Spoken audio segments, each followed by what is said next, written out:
ये वीडियो है प्रेमानंद जी महाराज जो वृंदावन के हैं, उनका एक वीडियो है, उसके ऊपर ये समीक्षा है।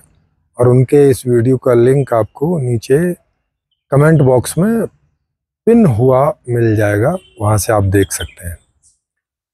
महाराज अध्यात्म के बारे में बता रहे हैं। देखें उनका अध्यात्म कैसा है, उसको समझने का प्रयास करें।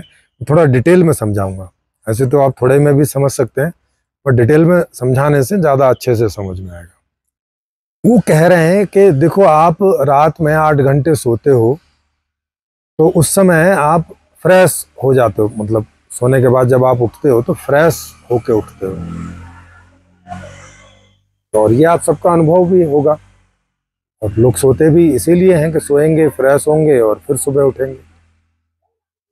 और फिर अपना जो जिन सारे दिन काम करते और एंजॉय करते हुए थक गए थे, तो फिर से आप फ्रेश हो जाओगे, विश्राम को प्राप्त हो जाओगे और थकान आपकी दूर हो जाएगी और फिर से आप अगले दिन के कार्यों में आप लग जाओगे।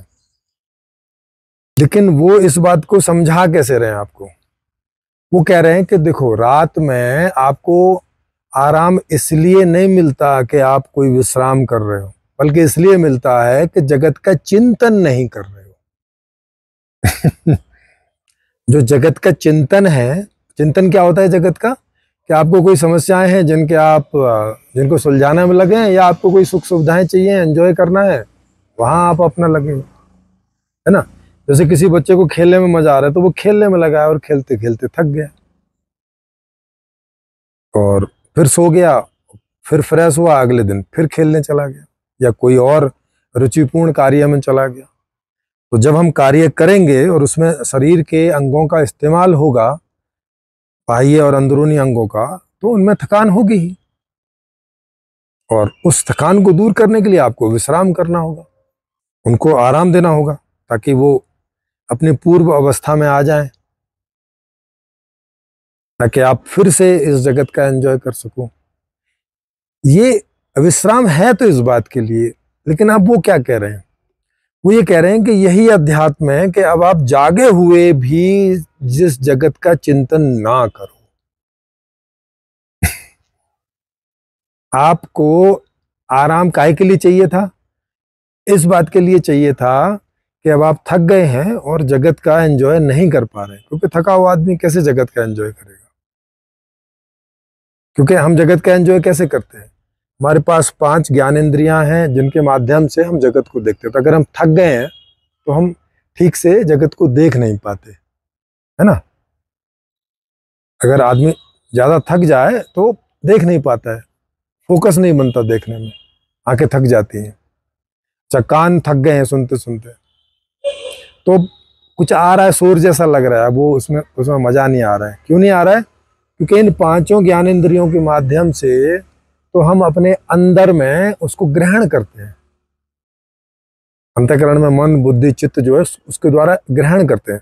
वो भी थक गया है, तो अब जब इसको ग्रहण ही नहीं कर रहे हैं तो मजा नहीं आएगा। तो अब ये फालतू की चीज हो जाती है कि जो दृश्य दिख रहा है फालतू का है, चाहे कितना ही हमारे इंटरेस्ट का दृश्य हो, अगर थके हुए हैं तो नहीं मजा आता। कितना ही गाना, संगीत है, डायलॉग्स, कितने इंटरेस्टेड वाले सुने, लेकिन अगर हम थक गए हैं तो नहीं ग्रहण कर पाते, नहीं मजा आता उसका। वैसे ही कुछ बहुत ज्यादा थक गए हैं तो इवन सेक्स तक की घटनाएं नहीं कर पाते, क्योंकि उसके लिए भी ग्रहणशीलता हमारी फ्रेश होनी चाहिए, ताकि हमारे अंतःकरण और हमारे सब जो अंग हैं वो फ्रेश हों, तो हम उससे एंजॉय ले पाएंगे। तो कुल मिला के किसी भी प्रकार का एंजॉय, किसी भी प्रकार का सुख हम तभी ले सकते हैं जब हमारे शरीर के अंग उपांग, अंदरूनी और बाहरी, फ्रेश हों, थके हुए ना हों, तो ही हम ले पाते हैं। इसीलिए जब थक जाते हैं तो सबसे पहले हम अपनी थकान को दूर करने का उपाय करते हैं। और जब वो उपाय क्या है? वो है विश्राम, वो है आराम करना। और ऐसा स्वाभाविक भी ऐसा हो रहा होता है, तो जस्ट फिर हम जाके खाट पे लेट जाते हैं या चारपाई पे लेट जाते हैं और हमें नींद आ जाती है, क्योंकि स्वाभाविक डिमांड है, नेचुरल प्राकृतिक आपकी मांग हो रही है शरीर की। तो आप समझ रहे हैं कि क्यों हम उस समय विश्राम करना चाह रहे हैं, इस वजह से। और ये विश्राम के पीछे का भी क्या गणित है कि 8 घंटे हमने विश्राम किया तो अब हम 16 घंटे एंजॉय करेंगे दुनिया को। वो 8 घंटे इसलिए विश्राम नहीं किया है कि बाकी के और 16 घंटे विश्राम ही करेंगे। पर ये क्या कह रहे हैं, ये कह रहे हैं कि यही अध्यात्म है कि हम जो 8 घंटे विश्राम कर रहे हैं, माने संसार का चिंतन नहीं वहां पे हो रहा है, संसार से संबंधित कोई क्रियाएं विधि वहां पे नहीं हो रही हैं, तो बाकी जो 16 घंटे है उसमें भी हमें संसार की का कोई चिंतन नहीं करना है और संसार की कोई क्रिया विधि नहीं करनी, क्योंकि क्रिया विधि करने के लिए भी चिंतन की आवश्यकता होती है कि अंदर इच्छाएं उठती हैं, उन इच्छाओं को पूर्ति करने के लिए हम संसार में गतिमान होते हैं, उसको उस सब चीज़ का चिंतन करते हैं कि कैसे पूरी होगी, क्या होगा, है उसके सब सही नफ़ा नुकसान सब कैलकुलेट करते हैं, उसको करते हैं, फिर मिल जाता है तो भोगते हैं, एंजॉय करते हैं, और ये 16 घंटे हमारे ऐसे निकलते हैं। ये कह रहे हैं कि संसार का चिंतन नहीं करो उन 16 घंटे भी, कुल मिला के मतलब 8 घंटे जैसा विश्राम किया, बाकी 16 घंटे भी विश्राम करना है। क्योंकि अगर हम अपनी ज्ञानेंद्रियों को किसी विषय में जोड़ नहीं रहे हैं, किसी विषय में लगा नहीं रहे हैं, ठीक, और अंतःकरण को भी कोई विषय में लगा नहीं रहे हैं कैलकुलेट करने के विषय में, तो अब ये थकेगा नहीं। मतलब 24 घंटे आराम करना है, आराम, बस आराम। तो खाना क्या आपके पिताजी दे के जाएंगे, कपड़े आपके पिताजी दे के जाएंगे, घर आपके पिताजी बनाएंगे? क्योंकि ऐसा बच्चे तो कर लेते हैं थोड़ा सा कि थक गए सो गए और फिर जग गए तो थोड़ा खेलना कूदना कर लिया, इससे ज्यादा उनका कोई चिंतन भी नहीं रहता है कि बस खेल लिए कूद लिया और चले आए, खा लिया पी लिया और फिर आराम कर लिया। अब अब आप वयस्क हो गए तो अब ये सारे इंतजाम आप भी को करने होंगे, और अपने लिए ही नहीं अपने माता पिता के लिए भी करने होंगे अब आपको, क्योंकि अब वो बुजुर्ग हो गए, अब वो नहीं कर सकेंगे, और आपके जो बच्चे हो गए अब उनके लिए आपको करना होगा। तो अगर आप 16 घंटे इस जगत का चिंतन नहीं करेंगे तो ये व्यवस्था आपकी कौन करेगा? कौन? राधा जी करेंगी या कृष्ण जी करेंगे? कौन करेंगे आखिर? क्योंकि उन्होंने करना होता तो कर दिया होता, सबका सबका कर दिया होता तो किसी को करने की जरूरत ना पड़ती। फिर ये बोलेंगे कि पशु जो है वो कौन सा काम करते हैं? अरे तो उनका काम इसी घास फूस से चल जाता है, आदमी का नहीं चलता भाई। आदमी इससे तृप्त नहीं होता है। आदमी घास फूस, पानी और बारिश में रहना, सर्दी में ठिठुरते रहना और गर्मी में मरते रहना, इससे का आदमी का काम नहीं चलता। आदमी के पास मन बुद्धि डेवलप्ड है तो वो इतनी सी चीजों से उसको एंजॉय नहीं होता है, वो ज्यादा सचेतन है, उसके पास एंजॉय करने के लिए ज्यादा विषय हैं, ज्यादा वो डेवलप है, तो इतने से उसका काम नहीं चलता। और कोई इक्का दुक्का ऐसे आदमी हो भी जाते हों, प्रेमानंद जी जैसे, कि भाई कोई वजह से जिनके खाने पीने का इंतजाम दूसरे लोग कर देते हैं, तो वो अपना सारे दिन आराम में रहते हैं। ये लोग यही बस आराम आराम और आराम और विश्राम, बस। भूख लगी तो आंख खुली, किसी को बोला हाँ जी खाना, खाना आ गया, खा लिया और फिर आंख बंद हो गई, फिर विश्राम। प्यास लगी तो आंख खुली, हाँ जी पानी, पानी आ गया, पी लिया। शरीर में कोई बीमारी हो गई तो आंख खुली, हाँ जी डॉक्टर, डॉक्टर आ गए, इलाज कर दिया, फिर आंख बंद हो गई। मतलब ये तो 24 घंटे सोते रहते होंगे, कोई मुश्किल से आधा घंटे आंख खोलते होंगे, जिसमें 10-15 मिनट में खाना खा लेते होंगे और बाकी 10-15 मिनट में या और 2 घंटे लगा लो कि टट्टी पेशाब करते होंगे और थोड़ा बहुत जो है इधर उधर घुमाते होंगे। जैसे वो सुबह 3-4 बजे उठ के वो क्या नाम है उसके चक्कर लगा आते हैं, परिक्रमा जो है वो वृंदावन में, है ना, क्योंकि नहीं घूमेंगे फिरेंगे तो और बीमार पड़ जाएंगे। इतना तो ये भी, इतना तो संसार का चिंतन ये भी करते ही है। तो ये इतने इतने भी आध्यात्मिक नहीं है कि 24 घंटे संसार के चिंतन ना करें, 2-4 घंटे तो ये भी कर ही लेते हैं, है ना। आप सोचो जरा, इनकी बातें सोचो कि ये क्या सोच रहे हैं और आपको क्या सोचने के लिए बोल रहे हैं।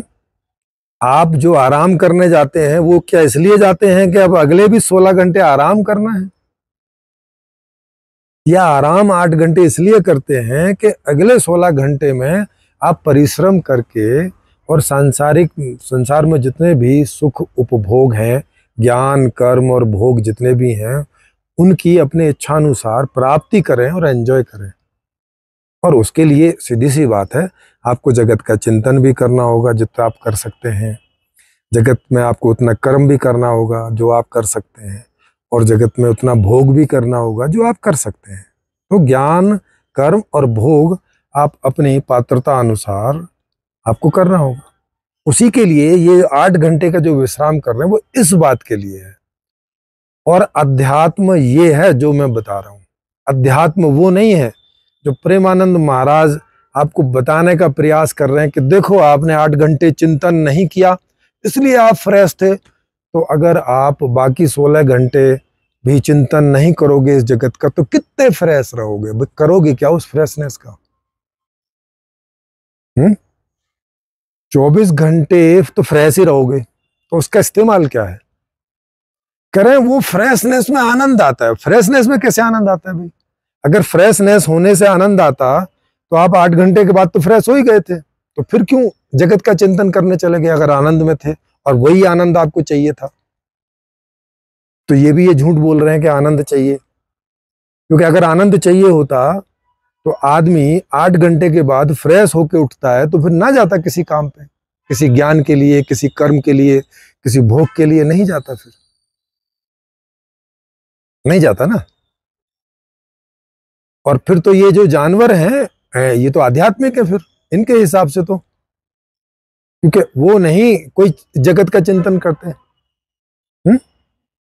वो बस सुबह उठ जाते हैं, भूख लगी तो खाना खा लेते हैं जो भी उपलब्ध होता है, मांस या घास जो भी है, और थोड़ा बहुत उछलते कूदते हैं, और प्यास लगी तो पानी पी लिया और फिर सो गए।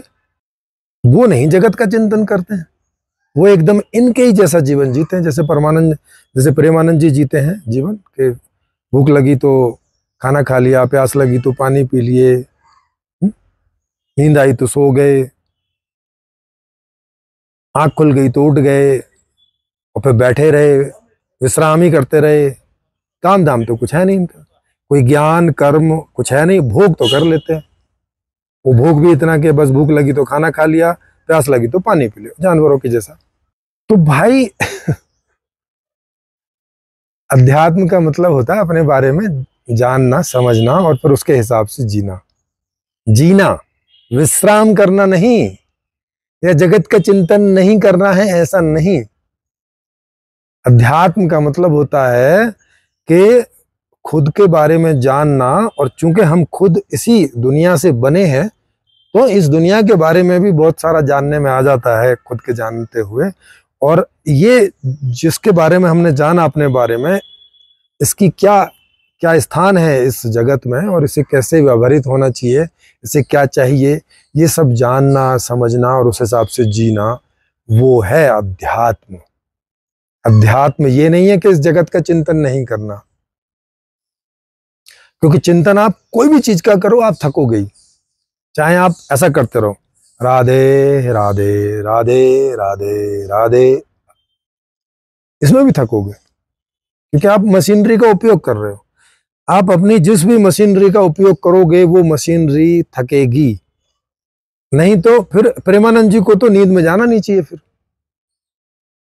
क्योंकि प्रेमानंद जी की अगर मशीनरी नहीं थकती है दिन में तो ये तो 8 घंटे सोने जाते नहीं होंगे, क्योंकि 8 घंटे सोने वो जाता है जिसकी मशीनरी थक रही है। और इनके हिसाब से जिस अध्यात्म की ये बात कर रहे हैं कि दिन में भी संसार का चिंतन नहीं करना, ये तो करते नहीं होंगे, इसका मतलब है ये तो हमेशा ही फ्रेश रहते होंगे, तो फिर तो ये नींद में नहीं जाते होंगे, फिर तो ये विश्राम करने नहीं जाते होंगे, सदा बैठे रहते होंगे। ये तो चारपाई पे लेटते नहीं होंगे। नहीं, आप कहते होगे या उस आश्रम में जो लोग रहते होंगे बोलने लेटते तो हैं महाराज, 7-8 घंटे लेटते तो हैं, तो फिर काहे के लिए लेटते हैं? मैंने संसारी आदमी तो इसलिए लेटता है कि दिन भर संसार का चिंतन मनन करता है और थक जाता है। ये तो चिंतन मनन करते नहीं है, तो ये तो थकते नहीं होंगे, तो ये काहे के लिए लेटते हैं? मुझे बताओ जरा। इसका मतलब है कि ये भी थक जाते हैं। इसका मतलब है कि ये भी चिंतन मनन करते हैं, और इसका मतलब है कि जब ये थकते हैं तो इन्हें भी आनंद नहीं मिलता होगा। इन्हें भी केवल वही 8 घंटे में आनंद मिलता होगा, जिस सो कॉल्ड आनंद की ये बात कर रहे हैं। तो इनकी बातें भी झूठी सिद्ध हो जाती हैं अपने बारे में भी। भाई सिंपल सा गणित लगाओ ना, क्योंकि ये यही कह रहे हैं कि जैसे आप 8 घंटे सोते हो और उसमें क्यों फ्रेश हो जाते हो, इनका कहना है कि क्योंकि आप संसार का चिंतन नहीं करते। यही बात है ना। और फिर कह रहे हैं कि अध्यात्म यही है कि आप बाकी जो जगह रहते हो जितने टाइम, तो 16 घंटे बचे, तो 16 घंटे में जितने टाइम आप रहते हो उसमें भी संसार का चिंतन ना करो, तो आप 24 घंटे आनंद में रहोगे, मतलब फ्रेश रहोगे, मतलब आपको सोने की जरूरत नहीं पड़ेगी। और जब थकोगे नहीं तो फिर काहे के लिए विश्राम करोगे? क्योंकि विश्राम तो थकान की वजह से कर रहे हैं कि थक गए हैं और अब फ्रेश होना है। क्योंकि थके थके कुछ अब हो नहीं रहा है, तो फ्रेश होंगे तो फिर ये सब प्रक्रिया शुरू होगी। तो अब ये तो जगत का चिंतन करते नहीं होंगे, क्योंकि ये तो आध्यात्मिक व्यक्ति हैं इनके हिसाब से। तो जब ये थकते नहीं होंगे तो इन्हें तो सोना नहीं चाहिए, लेकिन ये तो सोते हैं पक्का। तो अब या तो इनकी ये बात झूठ है कि ये थकते नहीं है, माने सारे दिन में चिंतन नहीं करते हैं जगत का, तो या तो ये चिंतन करते होंगे तभी थकते हैं, और फिर से ये सोते हैं जैसे बाकी सब लोग सोते हैं। तो अगर बाकी सारे लोग आध्यात्मिक नहीं है तो ये कैसे आध्यात्मिक हो गए फिर इनके परिभाषा के हिसाब से अध्यात्म की? तो आप देख रहे हो कितना सब गड़बड़ झाला है, सारा गड़बड़ झाला है इनका। और इन्होंने जगत का चिंतन नहीं किया, इनकी किडनियां कैसे खराब हुई, कैसे इतनी ज्यादा थक गई और इतनी ज्यादा प्रदूषित हो गई कि उन्होंने काम करना ही बंद कर दिया। कैसे? इनसे अच्छा तो संसारी आदमी है कि बेचारा पूरे जीवन जो है वो संसार का चिंतन करता है, और अधिकतम लोगों की किडनियां आखिर तक खराब नहीं होती, इनकी तो युवावस्था में ही खराब हो गई। इनसे तो वो ज्यादा व्यक्ति आध्यात्मिक हुआ, अगर इन्हीं सब चीजों के आधार पे चेक किया जाए, देखा जाए तो। इन्हें उससे सीखना चाहिए, इन्हें उसको गुरु बनाना चाहिए, अगर परिणाम से देखें तो। क्योंकि ये ज्यादा थके होते हैं, ये इनकी इनके अंग ज्यादा थकान को प्राप्त हैं, इतने ज्यादा थकान को प्राप्त हैं कि अब काम करना ही बंद कर दिए, मर ही गए बेचारे। और ये उनको ज्ञान यहाँ पे देने का प्रयास कर रहे हैं कि देखो, सोते समय हमें आनंद की प्राप्ति होती है, सोते समय थोड़ी कोई चीज की प्राप्ति होती है, सोते समय केवल आपकी थकान दूर होती है। आप तो सो जाते हो तो आपको नहीं पता चलता क्या है। सपनों को छोड़ दें,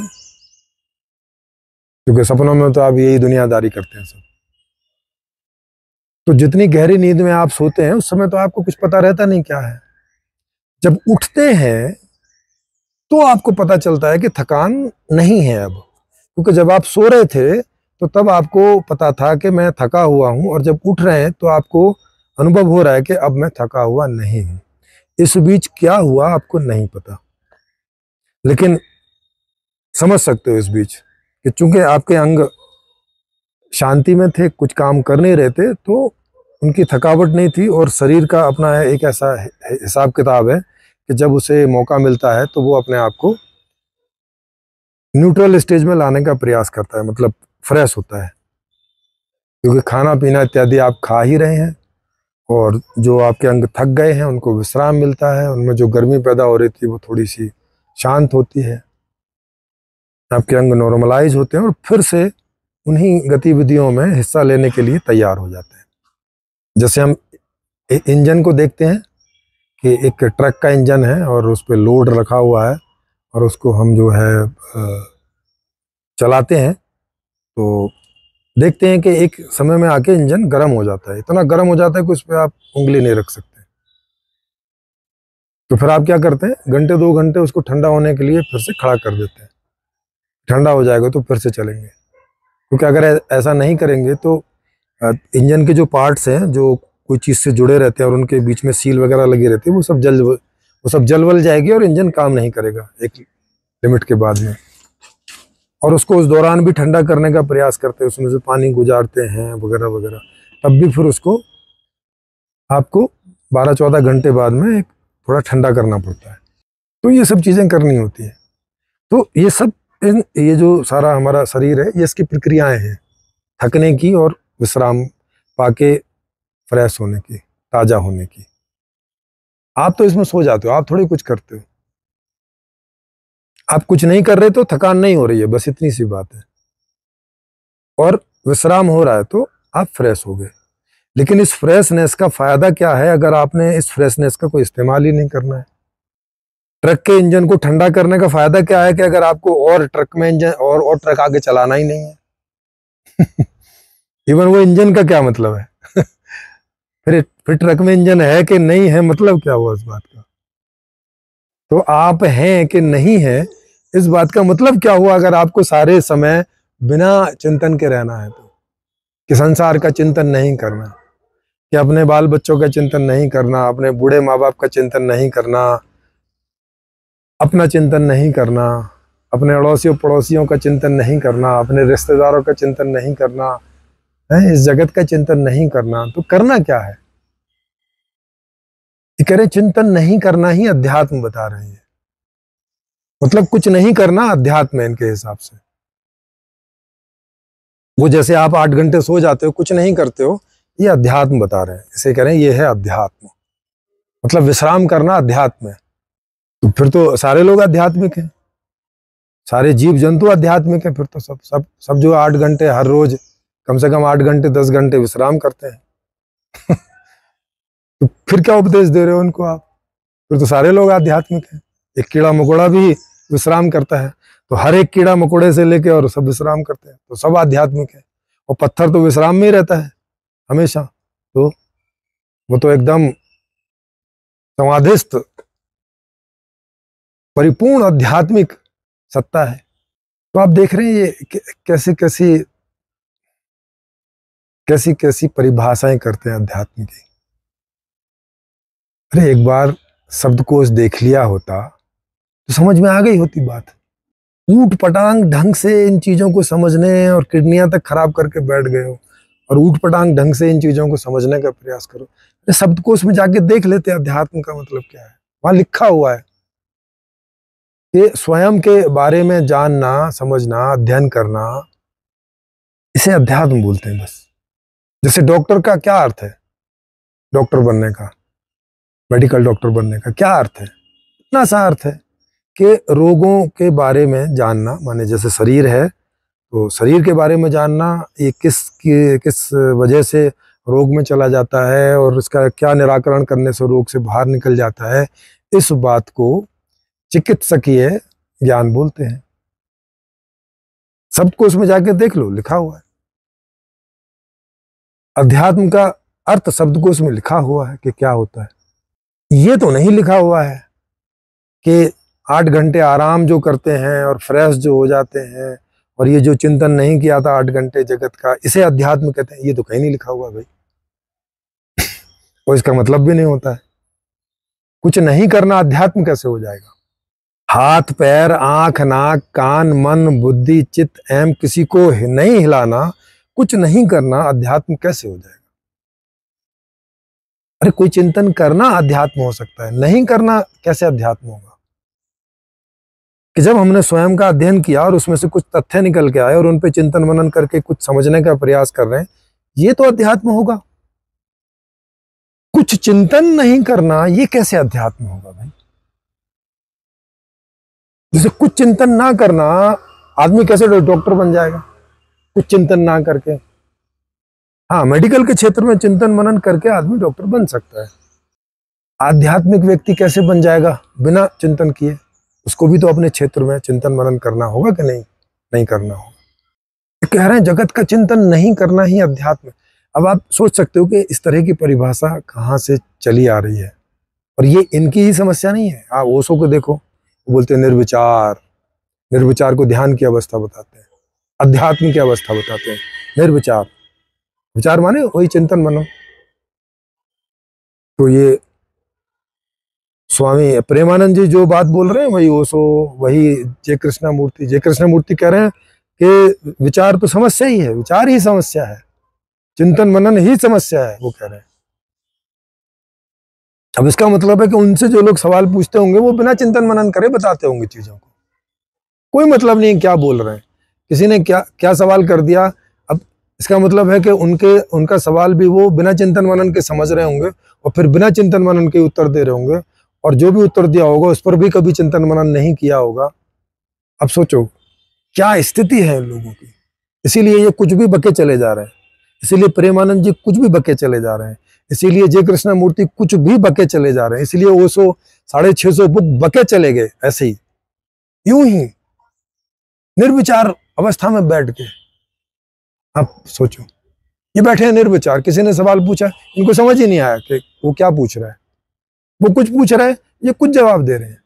ये पूछ रहा है कि भाई मेरी समस्याओं को कोई समाधान है, ये कह रहे हैं ना समस्या है, ये होती ही नहीं है। अब बताओ, कह रहे तू ही समस्या है।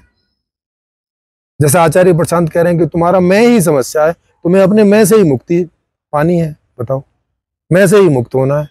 अब सामने वाला आदमी अपनी समस्या लेकर आए, ये कह रहे हैं कि तू ही समस्या है, अपने आप से ही मुक्ति पा। ऐसी फालतू फालतू की बातें कर रहे हैं अध्यात्म के नाम पे। ऐसा है कि आपको ये सब बात समझ में आई होगी। नहीं समझ में आई हो तो चर्चा करने के लिए मुझसे आप आ सकते हैं, मेरा नंबर नीचे वीडियो में चलता रहता है, उस पर बता सकते हैं। और हर दूसरे दिन या तीसरे दिन ऑनलाइन चर्चाएं 9 बजे के आसपास हमारी होती रहती हैं, उसमें आप ऐसे भी भाग ले सकते हैं या मुझे बता के भाग ले सकते हैं, ताकि मैं आपको स्पेशल लिंक भेज दूं स्टूडियो में जुड़ने के लिए। या आपको लगता है कि मैं जो समीक्षा कर रहा हूँ ये सब गलत है, तो आप सही समीक्षा करने आ सकते हैं, आप आमंत्रित हैं हमारे यहाँ, है ना। और बाकी आप लोग कमेंट तो सब करें, और मुझसे जितना बन पड़ेगा मैं उतने कमेंट के उत्तर दूंगा, क्योंकि अब बहुत कमेंट आने लगे हैं। तो मुझसे अब ऐसी आशा ना रखिएगा कि मैं हर एक कमेंट का उत्तर दूं, और फिर भी जितना मुझसे संभव हो सकेगा मैं उतने प्रश्न का उत्तर, आपके कमेंट्स का उत्तर देने का प्रयास करूंगा। पर आप चाहें तो ये ऑनलाइन ओपन मंच हमेशा खुला ही है, तो इस पर जो है चर्चा के लिए आप कभी भी आ सकते हैं, अभी वो सुविधा उपलब्ध ही है, जब तक कि मैं इतना ज़्यादा बिजी ना हो जाऊं। हालांकि तब तक बहुत सारे लोग तैयार हो जाएंगे, तो उन लोगों के साथ आपको चर्चा करने को मिल जाएगी। तो ये है जी।